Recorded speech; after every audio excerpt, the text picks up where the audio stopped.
Welcome back to Living Local. According to cancer.gov, nearly 40% of men and women in our country will be diagnosed with cancer at some point in their lifetimes. The American Cancer Society works to improve cancer survival, decrease the incidence of cancer, and improve quality of life for patients and their caretakers. Joining me in studio today, we have Carolyn Moore and Dan Collins. They are with the Clinton County Relay for Life. You guys, thank you so much for being here. Oh, thank you for having us and letting us get our word out and things, because for the first time ever, we're having our event in DeWitt this year at the Lincoln Park, which is downtown, or the Water Tower Park.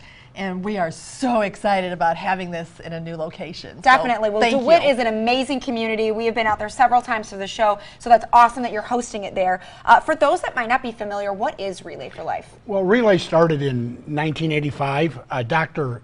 Gordy Klitt wanted to raise awareness of cancer and raise money, so he took to the track and walked for 24 hours straight and raised $27,000 that year. Since then, it's in 20 countries and over 4 million participated. Wow. So just that one act, he probably had no idea it was going to blow up like this. How does Relay for Life associate with the American Cancer Society? Well, the Relay for Life is the, I'm going to get my notes. That's It's fine. the signature fundraising career walk that is mostly coordinated by volunteers such as Dan and I and the other 5 members of our committee. It's in over 5,200 communities right now and over 20 countries. What it is just volunteers who give their time and effort in the belief that it's time for, it's just time to take action against cancer. Definitely. Now, what is the history of Relay for Life in Clinton County? Okay, our first event was held in 1995, and it varied locations between Clinton and Comanche high schools.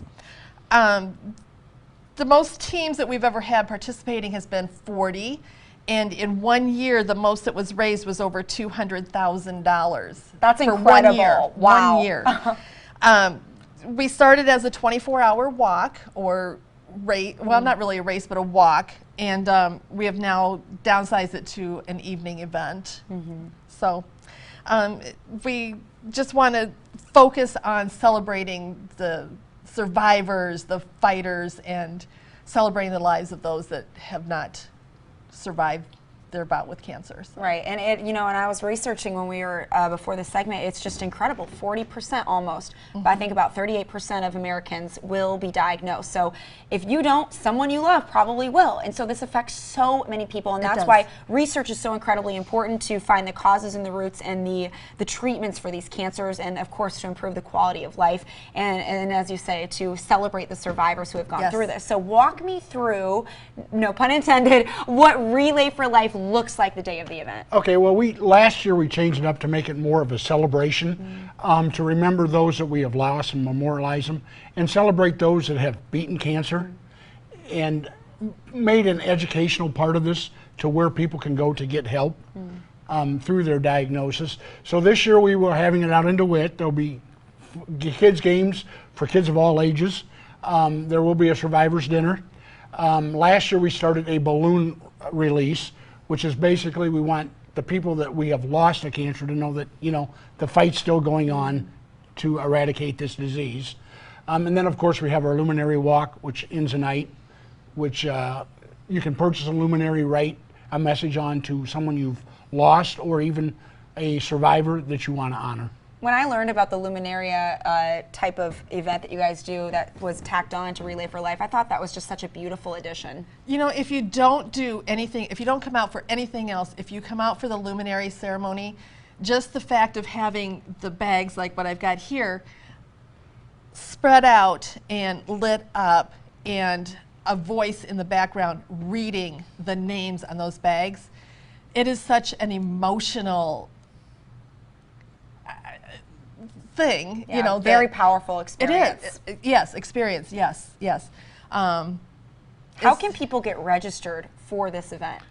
Okay, our website is main event at acsevents.org and /Celebration for Life Iowa. So pretty simple to get registered. You can register, or you can donate online, or I even think you can purchase luminaries on that site. You can. That's wonderful. You guys need volunteers for this year's event? I would never turn down volunteers. Never! What opportunities are available? just coming and help with the planning stages. Right now we are a small committee of 7, so we can use committee members or volunteers to help setting things up, running games, coming up with ideas. You know, we're always open to new ideas on what to do and things. So. All you creative types out there, get involved. in. What got you both personally involved with Relay for Life? Well, the faces of cancer has touched my family. I've lost both my parents to cancer. A dear friend of mine just recently lost her father to cancer. And I'm a cancer survivor myself. About 3 years ago, I was diagnosed in the early stages of prostate cancer, so it has a real deep meaning. A lot of our committee members that are on the committee are cancer survivors. Wow, what about you, Carolyn? Well, I actually lost my father to cancer 14 years ago. It was actually my first close encounter with cancer, so I've been involved ever since then. My mother has gone through some melanoma, and just last year I lost a very special cousin to cancer. I do have, on my husband's side of the family, we have 2 nieces that have gone through cancer, but fortunately they got it. It didn't get them. Wow, well, what an incredible way for you guys to give back to those people that are affected. Thank you guys so much for being here. We appreciate it. We just want to kind of end, if we can, real quick. Isabel Bloom came out this year with Starlight. Oh. It's Let Your Star Light the Way, and we would like to give you one. Oh, wonderful. Look at that. Well, you guys, I appreciate that so much. That is so thoughtful of you guys. And awesome. we just want everybody to know that cancer doesn't have a face until it happens to you or someone you know and love. Gosh, that is so true. Well, Carolyn, Dan, guys, thanks so much. Thank you. For more information, you guys, you can find Relay for Life of Clinton County on Facebook. We'll also have details posted on ourquadcities.com. More Living Local continues after this.